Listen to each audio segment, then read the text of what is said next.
Bem, pessoal, vamos de BTC no fim de tarde dessa segunda-feira, 12 de dezembro, agora na Espanha, 23 horas e 23 minutos, no Brasil, 19 e 23 já começo da noite.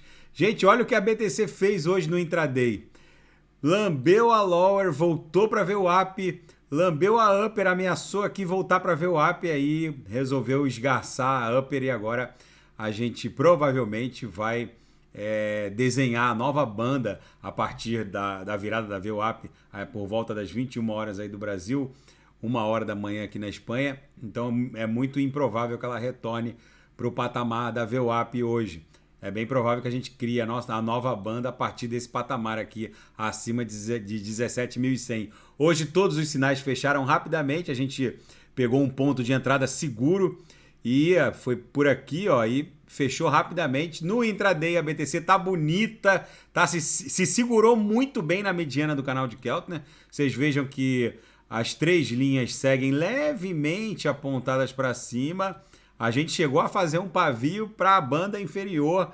Chegamos a bater 16.871. Rapidamente o preço retornou para cima do nosso suporte, justamente porque tinha uma laje aqui, que é a linha inferior da nuvem na projeção, na banda de VWAP mensal, exatamente o que eu falei hoje de manhã.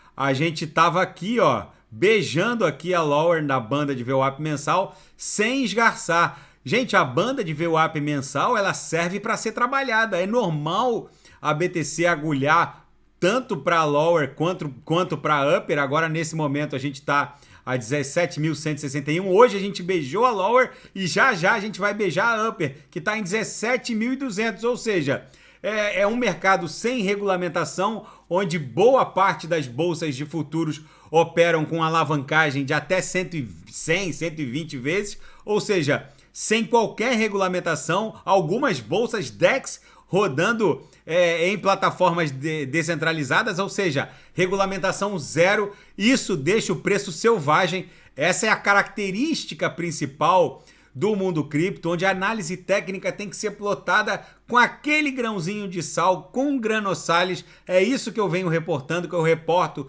nos meus cursos. No intraday ficou bonita a BTC, batia na lower, voltava para ver o up, ofertamos os sinais e todos fecharam rapidamente, com lucro no bolso dos assinantes. Na seara fática, investidores seguem insatisfeitos com as auditorias independentes sobre a comprovação de prova de reserva da Binance. Para quem não sabe, depois que a Binance divulgou a sua prova de reserva dos recursos, que na verdade pertencem aos clientes, auditorias independentes apontaram inconsistências e os clientes os investidores que deixam seus recursos aportados na Binance seguem insatisfeitos. Por isso que eu reporto aqui no canal a necessidade de se fazer o dever de casa. Muita gente que segue rodando em Cefaz não vai surfar aquela mega onda de prosperidade a qual eu me reporto em todas as camadas vezes 10 da BTC, de $100 para 1.000, de 1.000 para 10.000, de 10.000 para 100.000, que é a camada que a gente está agora, e de 100.000 para 1 milhão e de 1 milhão para 10 milhões, todas as camadas vezes 10 tem sempre uma grande CeFi que é o ícone de cada camada.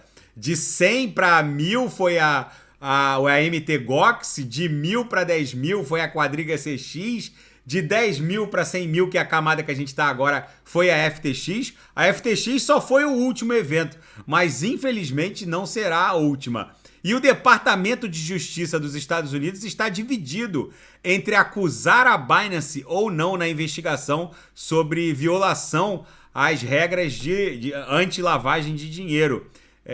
O Departamento de Justiça dos Estados Unidos está concluindo a investigação sobre a Binance, iniciada já em 2018. Um relatório obtido pela Reuters sugere que há um conflito entre os promotores dos Estados Unidos se as evidências até agora reunidas seriam suficientes para apresentar acusações contra a Binance por lavagem de dinheiro. Gente, isso é mais um motivo para a gente fazer o dever de casa, que é a autocustódia. Vai que a Binance sofra uma ação criminal, um processo crime pelo Departamento de Estado, pela máquina de persecução criminal norte-americana e tem os ativos bloqueados. Os seus recursos estão lá e quem tem a private key é o CZ, não são vocês. Por isso que quem não sabe promover a autocustódia dos ativos criptos tem que assinar o Clube Ouro ou comprar o curso de autocustódia aqui do canal, porque é um dever de casa que a gente precisa fazer para poder surfar aquela mega onda de prosperidade a qual eu me refiro diuturnamente. E um relatório da Coinbase mostra um aumento exponencial de inquéritos policiais por todo o planeta, solicitando informações sobre a atividade e os saldos dos clientes da Coinbase pelo mundo afora. É um aumento que não tem precedente. 2022 foi uma explosão e isso deve seguir aumentando.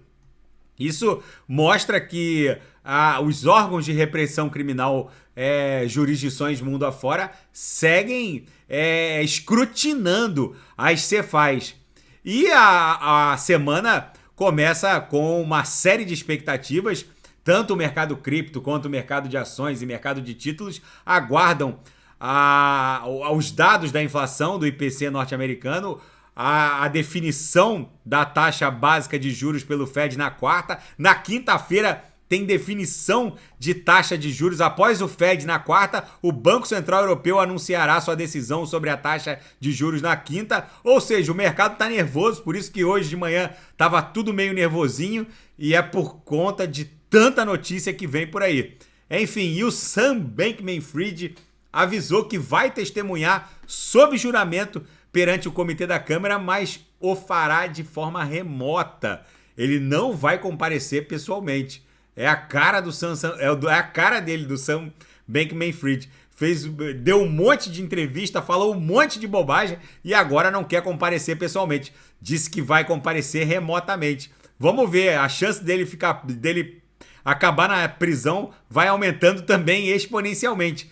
E o Bank of America avisa que se o Federal Reserve vier com um viés dovish a partir agora de quarta-feira, o barril de petróleo pode passar de $100. O Bank of America previu que o Brent poderia passar de $90 até eventualmente $100 se o Banco Central norte-americano vier apresentar um viés dovish e abandonar esse viés ultra hawkish que ele estava adotando até então. O estrategista-chefe de commodities do Bank of America, Francis Blank, previu que os preços do Brent, atualmente negociados a $78 o barril, poderia facilmente ultrapassar a casa dos $100 graças à recuperação da demanda, abertura na China e esse viés dovish que provavelmente deve ser o que o Banco Central norte-americano vai ofertar. Não acredito que vem 0,75. Deve vir algo em torno de 0,50. Vamos ver.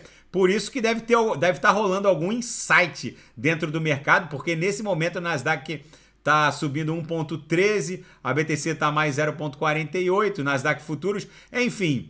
O mercado está reagindo relativamente bem. Tá bom, pessoal? Se nada fugir do script, eu volto amanhã para analisar a própria BTC. Fiquem com Deus. Olha o gráfico semanal da BTC, ó. Aquele nosso corpo real comprador que estava ameaçado hoje de manhã, logo no começo da segunda-feira, já está ganhando uma bela espessura e imprimindo uma personalidade compradora a esse corpo real que estava meio indeciso na segunda-feira pela manhã. Era madrugada aí no Brasil ainda. Tá bom, pessoal? Se nada fugir do script, eu volto amanhã para analisar a própria BTC. Fiquem com Deus e quem quiser sugerir alguma análise é só colocar nas mensagens abaixo. Grande abraço, até daqui a pouco.